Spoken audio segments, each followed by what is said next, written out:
السلام علیکم ورحمۃ اللہ وبرکاتہ۔ بسم اللہ الرحمن الرحیم۔ ورفعنا لک ذکرک۔ جی ناظرین، آج ہم جس حوالہ سے گفتگو کرنے جا رہے ہیں وہ یہ ہے، آیا کہ نبی پاک صلی اللہ علیہ وسلم کا سایہ نہیں تھا کیا؟ اس حوالہ سے ناظرین پہلے تو ہم آپ کو چند مولویوں کی ویڈیو دکھائیں گے، یعنی چند علماء کی، پھر انشاءاللہ ناظرین اسی حوالہ سے ہم بھی احادیث کے مطابق اور قرآن پاک کے مطابق اس کا جواب دیں گے۔ تو آئیے ناظرین پہلے تو ان مولویوں کی یعنی علماء کی ویڈیو دیکھتے ہیں، پھر انشاءاللہ ناظرین اسی حوالہ سے ہم بھی گفتگو کریں گے۔ تو آئیے ناظرین مل کے ویڈیو دیکھتے ہیں۔ عیاض میں لکھا کہ رسول اللہ کا سایہ نہیں تھا۔ امام قاضی عیاض نے کتاب الشفا میں لکھا کہ رسول اللہ کا سایہ نہیں تھا۔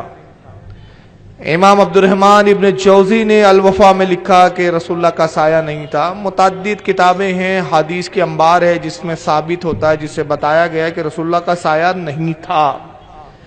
لیکن اعلیٰ حضرت کہتے ہیں کہ یہ تو روایتوں کی بات ہے کہ سایہ نہیں تھا لیکن سایہ تھا۔ تب آپ سوچ رہے ہوں گے کہ اعلیٰ حضرت کو کیا ہو گیا، تمام ائمہ کے خلاف کیوں جا رہے ہیں؟ اعلیٰ حضرت کی دو حیثیتیں ہیں، ایک حیثیت ہے صوفی کی اور ایک حیثیت ہے عالم کی۔ جب عالمانہ انداز میں ہوتے، علم کی جلوہ گری ہوتی ہے تو پھر تحقیق کے انبار لگا دیتے ہیں۔ 4 رسالے لکھ دیے اسی پر کہ رسول اللہ نور تھے، آپ کا سایہ نہیں تھا۔ تو 4 رسالے لکھے تو عالمانہ علم کی جلوہ گری تھی، مگر جب صوفیت غالب آتی ہے، عشق و محبت میں ڈوب جاتے ہیں تو پھر کہتے ہیں کہ مجھے تو رسول کا سایہ بھی نظر آ رہا ہے۔ روایتیں کہتی ہے سایہ نہیں ہے، ثابت بھی کیا کہ سایہ نہیں ہے، مگر پھر محبت میں کہتے ہیں ہاں سایہ ہے۔ تو جاننے والے جان کے سایہ کہاں تھا؟ معدوم نہ تھا، معدوم یعنی چھپا ہوا، معدوم نہ تھا، سایہ شاہ ثقلین یعنی رسول کا سایہ چھپا ہوا نہیں تھا۔ اس نور کی جلوہ گاتی ذات حسنین، معدوم نہ تھا، سایہ شاہ ثقلین، اس نور کی جلوہ گاتی ذات حسنین۔ تمثیل نے سائے کے 2 حصے کیے، ایک سے بنے حسن ایک سے بنے حسین۔ سبحان اللہ سبحان اللہ۔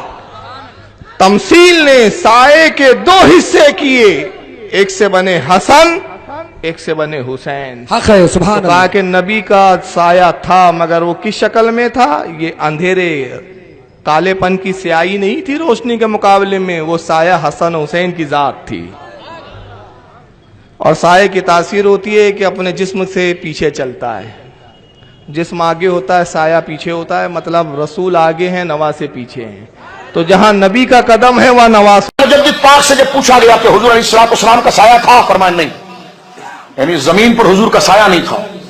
پوچھا گیا کیا؟ کتنی عجیب بات کیا۔ آپ فرماتے ہیں سنو، جس شے کا سایہ ہوتا ہے تو وہ سایہ جس شے یعنی ایک چیز کا جب سایہ بنے گا تو وہ چیز اس ذات سے زیادہ لطیف ہوگی۔ یعنی جس چیز کا سایہ بن رہا ہے، یعنی مثال کے طور پر میرا سایہ اگر زمین پر بن رہا ہے تو مجھ پر روشنی پڑ رہی اس لیے سایہ بن رہا ہے، تو دراصل وہ روشنی میرے وہ لطیف تھی، میرے سے زیادہ لطیف تھی، اس لیے میرا سایہ بنا۔ سرکار مجدد پاک کہتے ہمیں تو سمجھ میں نہیں آتا حضور کا سایہ ہے۔ کہا کیوں؟ فرمایا دنیا میں کوئی چیز حضور سے زیادہ لطیف ہے نہیں تو حضور کا سایہ کیسے ہوگا؟ سبحان اللہ۔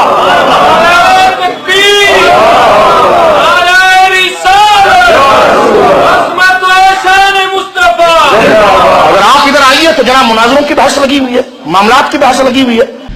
السلام علیکم ورحمۃ اللہ وبرکاتہ۔ محترم حضرات، آج کل سوشل میڈیا پر گنبد خضرا کے سائے کے تعلق سے کنفیوژن پھیلایا جا رہا ہے۔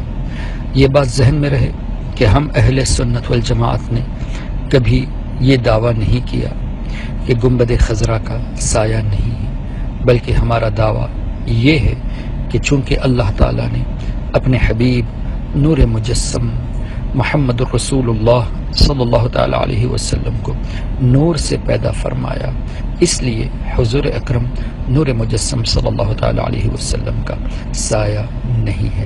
اور اس پر دلائل دیکھنی ہو تو فتاوی رضویہ شریف کا مطالعہ کر لیجیے۔ اعلیٰ حضرت امام احمد رضا فاضل بریلوی رضی اللہ تعالیٰ عنہ نے اس پر بہت واضح طور سے کلام فرمایا اور کافی دلائل پیش کی ہے۔ تو اس بات کو لے کر کہ گنبد خضرا کا سایہ تھا یا نہیں، اس کو لے کر ہمیں کنفیوژن میں نہیں پڑنا۔ یہ وہابیوں کی سازش ہے کہ گنبد خضرا کے سائے کو دکھا کر وہ یہ کہنا چاہتے ہیں کہ جس طرح گنبد خضرا کا سایہ ہے اسی طرح حضور اکرم صلی اللہ تعالیٰ علیہ وسلم کا بھی سایہ تھا، جبکہ یہ حقیقت نہیں ہے۔ اللہ کے رسول صلی اللہ تعالیٰ علیہ وسلم کا سایہ نہیں تھا، اس لیے کہ وہ اللہ تبارک و تعالیٰ کے نور سے پیدا کیے گئے کہ آپ صلی اللہ علیہ وسلم کا سایہ مبارک نہیں تھا۔ اب مجھ سے کوئی شخص یہ پوچھے کہ بھائی اس کی دلیل پیش کریں، تو میں اسے یہ نہیں کہہ سکتا ڈاکٹر طاہر القادری صاحب کہ آپ دلیل پیش کریں کہ آپ صلی اللہ علیہ وسلم کا سایہ تھا۔ اور بھائی ہر شے کا سایہ ہوتا ہے۔ اب آپ کو 3 دلائل سے پتہ چلا، یعنی فزیکل فینومینا آف نیچر، قانون قدرت اپنی اصل میں یہ ہے کہ ہر شے کا سایہ ہے۔ قرآن کی آیت ہم نے سورۃ النحل 49 نمبر آیت سن لی، ہر چیز کا سایہ موجود ہے۔ اب میں روٹین سے آپ کے بات کر رہا ہوں کہ نبی صلی اللہ علیہ وسلم کا سایہ نہیں تھا، تو دلیل مجھے دینی ہوگی۔ اب مجھ سے جو پوچھتا ہے جی آپ بتائیں کہ یہ سایہ جو ہے وہ نہیں تھا تو دلیل دے، میں کو نہیں، آپ ثابت کرو کہ سایہ تھا۔ نان سینس کوسچن ہے بھائی، روٹین سے جو ہٹ کر دعویٰ کرے گا اس نے دلیل پیش کرنی ہوگی۔ تو الحمدللہ یہ جو میں نے چوتھا دعویٰ کیا ہے یہ 100% باطل اور جھوٹا دعویٰ ہے۔ قرآن حکیم سورۃ النحل کی آیت نمبر 49 کے بھی اگینسٹ ہے، اور اس حوالے سے میرا چیلنج ہے اس ویڈیو کی وساطت سے ڈاکٹر طاہر القادری سمیت تمام بڑے بڑے سو کالڈ لوگوں کو جو اپنے آپ کو بڑا دعوے دار سمجھتے ہیں اس حوالے سے کہ دنیا کی کسی حدیث کی کتاب میں کوئی ایک روایت بتا دیں، ہم صحیح اور ضعیف کی بات بھی نہیں ابھی کر رہے، مین سٹریم کی اہل سنت کی کسی کتاب میں کوئی ضعیف سند کے ساتھ بھی روایت پیش کریں مین سٹریم کی کتابوں میں سے کہ آپ صلی اللہ علیہ وسلم کا مبارک سایہ نہیں تھا۔ علامات نبوت پہ پورے چیپٹر موجود ہیں، بخاری میں پورا چیپٹر ہے علامات نبوت کے اوپر، آپ صلی اللہ علیہ وسلم کی نبوت کے دلائل، مسلم میں موجود ہے، ابو داؤد، ترمذی، نسائی، ابن ماجہ۔ دنیا کی ہر حدیث کی کتاب میں رسول اللہ صلی اللہ علیہ وسلم کے نبی ہونے پر جو دلائل جمع کیے گئے ہیں ان میں سارے آپ صلی اللہ علیہ وسلم کے معجزات موجود ہیں۔ اور آپ کو یہ کمپائلڈ فارم میں اگر چاہیے تو میری وہ جو ورڈنگ تھی مشکات المصابی کے بارے میں کہ مشکات المصابی از دا انسائکلوپیڈیا آف حدیث، جس میں نے پورا لیکچر ریکارڈ کروایا ہے، مسئلہ نمبر 111 مشکات کا مکمل تعارف۔ تو مشکات کے اندر بخاری اور مسلم، ابو داؤد، ترمذی، نسائی، ابن ماجہ، تقریباً 13 کتابوں سے آپ صلی اللہ علیہ وسلم کے سارے بڑے بڑے معجزات اور علامات نبوت ایک جگہ کمپائلڈ فارم میں موجود ہیں۔ علامات نبوت والا چیپٹر ہے انٹرنیشنل نمبر کے مطابق مشکات میں 5852 سے لے کر 5861 تک 10 احادیث، اور معجزات والا چیپٹر ہے 5868 سے لے کر 5943 تک 76 احادیث، بخاری، مسلم، ابو داؤد، ترمذی، نسائی، ابن ماجہ سے۔ یہ تقریباً 86 کے قریب احادیث بن رہی ہیں جو ساری دنیا کی کتابوں سے انہوں نے کمپائل کی ہیں۔ تو اگر یہ چیزیں موجود ہیں، مشکات کی تیسری جلد میں یہ دونوں چیپٹر موجود ہیں، کوئی نہیں لے کر ہے کہ آپ صلی اللہ علیہ وسلم کا مبارک سایہ نہیں تھا، کسی نے یہ دعویٰ ہی نہیں کیا۔ اور بھائیو یہ تو اتنا بڑا معجزہ ہوتا کہ یہ سینکڑوں صحابہ رپورٹ کرتے، کیونکہ باقی معجزات تو آپ کے کبھی کبھی نظر آئے نا۔ بخاری مسلم میں آتا ہے کہ جہاد کے موقع پر انگلیوں سے پانی کے چشمے جاری ہوئے، روزانہ تو نہیں ہوتے تھے، لیکن یہ سایہ والا معاملہ تو آپ صلی اللہ علیہ وسلم جب زور پڑھنے آتے تھے، اثر پڑھنے آتے تھے تو صحابہ دیکھتے تھے آپ کو۔ یہ تو ہزاروں صحابہ سے یہ معجزہ رپورٹ ہونا چاہیے تھا، لیکن حیران کن بات ہے دنیا کی کسی حدیث کی کتاب میں موجود نہیں ہے۔ اتنا بڑا جھوٹ بول دیا اور شرم حیا تک نہ آئی، اور اس کو رسول اللہ صلی اللہ علیہ وسلم کی عظمت بتایا اپنے زوم کے اندر۔ آپ ڈیفائن کریں گے کون سی چیز آپ کی عظمت ہے اور کون سی نہیں ہے۔ تو بھائی پھر ہم آپ کو پھر یہ بات بتاتے ہیں کہ کرسچنز بھی جو حضرت عیسیٰ علیہ السلام کے بارے میں ڈیوینٹی کلیم کر کے ان کو اللہ کا بیٹا قرار دیتے ہیں، تو حضرت عیسیٰ کی محبت میں ہی کہتے ہیں، دشمنی میں نہیں کہتے۔ تو ہم ان کی بھی یہ بات مان لیں، تو جو بات ہے اس کو مانیں گے، جو بات نہیں ہے یہ تواتر کے ساتھ نقل ہونی چاہیے تھی، یہ بات ہزاروں صحابہ سے۔ لیکن یہ ایک روایت الخصائص الکبریٰ 1000 سال بعد جلال الدین سیوطی المتوفا 911 ہجری اس نے یہ روایت پکڑ کے کہیں سے لکھ دی، اور وہ بھی روایت بالکل منقطع روایت لکھی، کسی حدیث کی کتاب میں نہیں تھی، اس کو 1000 سال بعد یہ کہیں سے روایت مل گئی، اور اس نے نقل کی اپنی کتاب الخصائص الکبریٰ میں جلد 1 صفحہ 71 پر کہ آپ صلی اللہ علیہ وسلم کا نہ سورج کی روشنی میں سایہ ہوتا تھا نہ چاند کی روشنی میں. اسی سے بھائیوں نے نقل کر کے تو آگے پیش کرنا شروع کر دیا. پہلے اس سند کو تو پڑھ لیں, وہ سند متصل ہی نہیں ہے, وہ تابعی کا قول ہے, زکوان تابعی کا, جس نے حضور کا زمانہ پایا ہی نہیں ہے. نمبر 2, اس کے اندر عبد الرحمن بن قیس متروک کذاب جھوٹا راوی ہے, اس نے یہ جھوٹی روایت گھڑی ہے. تو اصول محدثین پہ یہ تو روایت ہے ہی نہیں ہے, جو اس نے سند بھی بنا کے کہیں سے نقل کر دی. باقی تو حدیث کی ساری کتابیں موجود ہیں. یہ معجزہ تو دنیا کی ہر کتاب میں ہونا چاہیے تھا, کیونکہ یہ تو روزانہ آبزرو ہونے والا معجزہ ہے. عقل بھی کام کرتی ہے, یہ کوئی ایسا نہیں کوئی ایک دفعہ ہی آپ کا کوئی سایہ جو ہے وہ غائب ہوا, یہ تو روزانہ ہی ہوتا ہوگا. اگر یہ ایسی بات تھی تو تواتر سے نقل ہونا چاہیے تھا. دنیا کی کسی حدیث کی کتاب میں اس طرح کی کوئی حدیث موجود نہیں ہے. تو یہ مرسل کی تباہی ہے. اس قسم کی مرسل روایات پھر اور بھی کئی موجود ہیں. 8 تابعین سے یہ موجود ہے روایت مرسل, چھوٹا ہوا جس کا واسطہ ہے کہ رسول اللہ صلی اللہ علیہ وسلم کی زبان مبارک پر قرآن پڑھتے ہوئے بتوں کی تعریف جاری ہوگی, ولیعوذ باللہ تعالی. اس قسم کی جھوٹی روایتیں پھر ان کو بھی مانے, شیطان نے یہ پھیلائی ہوئی ہیں. صحیح مسلم کے مقدمے میں ابن مسعود رضی اللہ تعالیٰ عنہ کہتے ہیں بعض اوقات شیطان انسانی شکل میں آ کے جھوٹی روایت بیان کر کے چلا جاتا ہے اور لوگ اس کو آ کے بیان کرتے ہیں. تو پہلے یہ چیک کیا کرو کہ کون بندہ بیان کر رہا ہے, اس کا ماں باپ بھی موجود ہیں, کوئی کہیں اس کی اتھینٹسٹی بھی موجود ہے کہ لا پتہ قسم کے اور مجہول قسم کے ان نون لوگوں سے روایتیں لے لی جائیں. اب ایک اور دلیل بھی ہے جس کے بغیر کام نہیں چلتا. تو کون سی دلیل ہے؟ پھکی, جسے ہم پنجابی میں کہتے ہیں, اردو میں ہم اسے کہتے ہیں الزامی جواب, اور فلسفی کی لینگویج میں اسے ہم کیا کہتے ہیں؟ Logical answer. سائنٹسٹ کی لینگویج میں, سائنٹیفک لینگویج میں ہم اسے اینٹی وینم کہتے ہیں. جب کوبرا سانپ کاٹ جائے تو اس کے زہر کا علاج پھر دوائی سے نہیں ہو سکتا, زہر سے ہی ہوتا ہے کوبرا کے. تو یہ اینٹی وینم, پھکی اور الزامی جواب کے طور پر ہم یہ ان سے کہتے ہیں, اگر ان کا یہ دعویٰ ہے کہ رسول اللہ صلی اللہ علیہ وسلم کا سایہ مبارک نہیں تھا, تو اس وقت دنیا میں آپ صلی اللہ علیہ وسلم کے منہ مبارک, بال مبارک کثرت سے موجود ہیں, اور ایسے بھی موجود ہیں جن کی سند بھی موجود ہے. جیسے ٹرکی میں, ترکی کے اندر توپ کاپی میوزیم کے اندر آپ صلی اللہ علیہ وسلم کا ایک بال مبارک ہے جو انہوں نے رکھا ہوا ہے, اور باقاعدہ اس کی تصویر بھی دیکھیں, اس کا سایہ بھی نظر آتا ہے بال مبارک کا. یہاں پر بھی علماء کے پاس موجود ہے, بڑے بڑے مشائخ جو ہیں اس کے اوپر چندے بٹور رہے ہیں, ربیع الاول پہ زیارتیں کرواتے ہیں اور پیسے بٹورتے ہیں کہ یہ نبی وسلم کے بال مبارک ہیں. For the sake of argument ہم ایگری کرتے ہیں, اور ہم نے تو پہلے بیان کیا, بخاری مسلم میں موجود ہے, حضرت طلحہ کو آپ صلی اللہ علیہ وسلم نے حجۃ الوداع کے موقع پر حلق کروا کے اپنے بال دیے, تبرکم تقسیم کیے, صحابہ کے پاس ہوتے تھے, بالکل موجود ہیں, ہم نہیں انکار کرتے. تو آپ کا یہ دعویٰ ہے آپ صلی اللہ علیہ وسلم کے بال مبارک ہیں, تو آپ بھائی پھر میڈیا کے سامنے اسے پیش کریں, جیو والوں کو بلائیں, اے آر وائی والوں کو بلائیں, آج والوں کو بلائیں, ایکسپریس والوں کو بلائیں, یہ بڑے بڑے میڈیا چینلز کو بلائیں, بی بی سی کو, سی این این کو بلائیں, پوری دنیا کو مسلمان کریں یہ معجزہ دکھا کے کہ یہ دیکھو آپ ان کے بال مبارک ہیں, اس کو ہم بلب کے نیچے رکھ رہے ہیں, اس کا سایہ نہیں پڑ رہا, یہ ایسی فزیکل چیز ہے جو بہت بڑا معجزہ ہے. تو فوراً کی پھوک نکل جائے گی, ان کو بھی پتہ ہے سایہ ہے. تو اگر یہ آپ کا بال مبارک ہے تو اس کا سایہ نہیں ہونا چاہیے. اگر خدا نہ خواستہ کوئی یہ کہتا ہے کہ آپ کی وفات کے بعد یا آپ کے جسم سے جب بال ہٹ گئے تو اس کی برکتیں ختم ہو گئی ہیں, تو وہ اپنے ایمان کی فکر کرے, اس کی برکتیں اسی طرح موجود ہیں. اس کی دلیل اب ہم آپ کو دیتے ہیں کہ آپ کی زندگی مبارک میں آپ کے جسم سے اگر بال جڑا ہو تب بھی برکت والا ہے, اگر وہ ٹوٹ جائے تب بھی وہ برکت والا ہے. صحابہ کرام اس سے توسل اور وسیلہ اختیار کیا کرتے تھے. اس کے ثبوت میں صحیح بخاری میں انٹرنیشنل نمبر کے مطابق 5896 نمبر حدیث ہے. ام المؤمنین ام سلمہ رضی اللہ تعالی عنہا کے پاس رسول اللہ صلی اللہ علیہ وسلم کے مبارک بالوں کا ایک گچھا تھا. یہ میں کوئی سٹوری بک نہیں پڑھ رہا, صحیح بخاری 5896, جو انہوں نے ایک چھوٹے سے شیشی میں رکھا ہوا تھا, اور جب کبھی بھی کوئی شخص بیمار ہو جاتا یا اسے نظر لگ جاتی تو وہ اپنا پانی کا برتن ام سلمہ کو بھیجتا, تو وہ مبارک بالوں والی شیشی اس میں ڈبو کے ہلا کر دیا کرتی تھی مریضوں کے شفا کے لیے.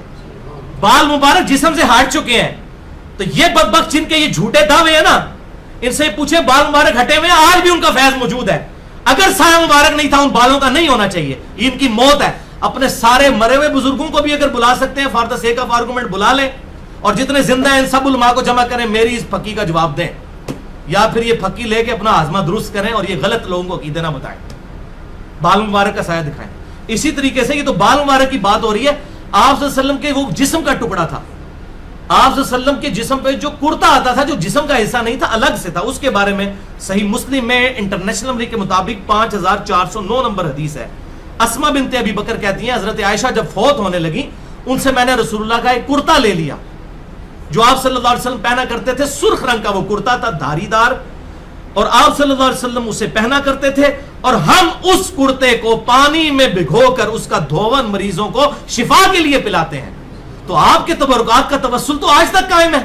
تو اگر ان کا یہ دعویٰ ہے کہ منہ مبارک ہیں ان کے پاس, اور واقعی ہے, جیسا کہ توپ کاپی میوزیم کو تو میں کہتا ہوں کہ بالکل وہ صحیح سند کے ساتھ مسلمان حکمرانوں نے ٹرانسفر کی ہیں وہ چیزیں جو میوزیم کے اندر موجود ہیں, ان کے سائے تو موجود ہیں. چلے ان کے بزرگوں کو کہ لائن بال مبارک رکھے سامنے, بی بی سی کو, سی این این کو بلائیں, جیو والوں کو بلائیں, ایئر وے والوں کو, آج ٹی وی والوں کو, سب کے سب لوگوں کو یہ اپنا کرشمہ دکھائیں. میں کہتا ہوں غیر مسلم بھی کروڑوں کی تعداد میں مسلمان ہو جائیں گے اتنا بڑا زندہ معجزہ دیکھ کے.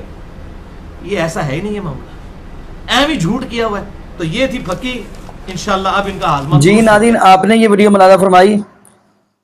تو آئیے ناظرین, پہلے تو ہم نبی پاک صلی اللہ علیہ وسلم کے اوپر قرآن پاک نازل ہونے والا اس قرآن پاک سے ہم قرآن پاک کی ہم ایک آیت پڑھتے ہیں کہ اللہ رب العالمین نے قرآن پاک کے اندر کیا فرمایا.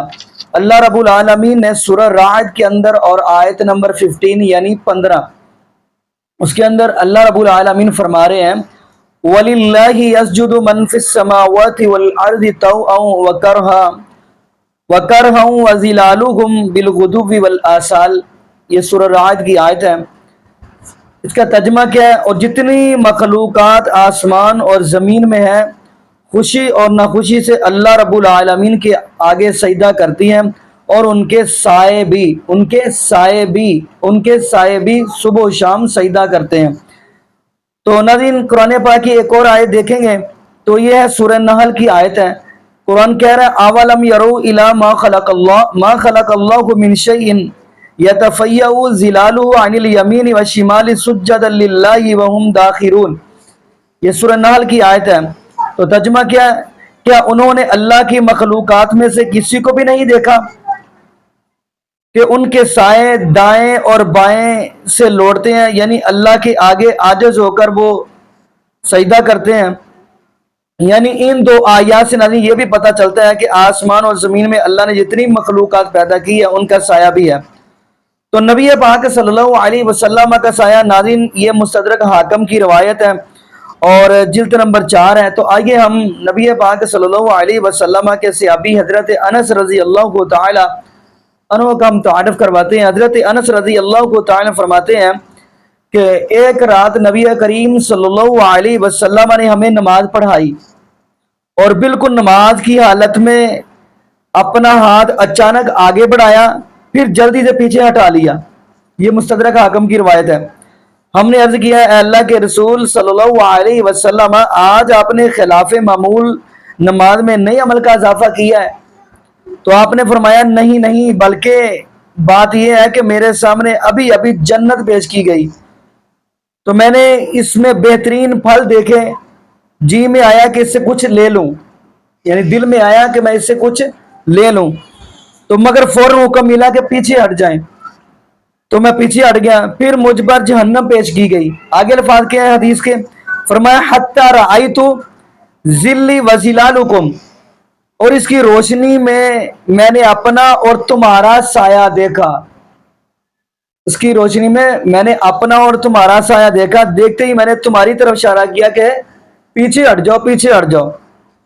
تو ایسے ہی امام ذہبی نے بھی, بلکہ امام ذہبی نے اس حدیث کو صحیح کہا ہے اور مستدرک حاکم کے اندر انہوں نے بھی اس حدیث کو صحیح کہا ہے. اور اگلی بات ہم کرتے چلیں طبقات الکبریٰ. ایک اور حدیث ملتی ہے, وہ یہ ہے کہ نبی پاک صلی اللہ علیہ وسلم کی بیوی حضرت زینب رضی اللہ تعالی عنہ اور سیدہ صفیہ رضی اللہ تعالی عنہ ایک سفر میں تھی تو نبی پاک صلی اللہ علیہ وسلم کے ساتھ ہی ہیں. تو حضرت صفیہ رضی اللہ عنہ کے پاس ایک اور اونٹ تھا اور وہ بیمار ہو گیا, جبکہ نبی کریم صلی اللہ علیہ وسلم نے دیکھا کہ حضرت زینب کے پاس 2 اونٹ ہیں. تو نبی کریم صلی اللہ علیہ وسلم نے فرمایا تم ایک زائد اونٹ جو ہے حضرت صفیہ کو دے دو.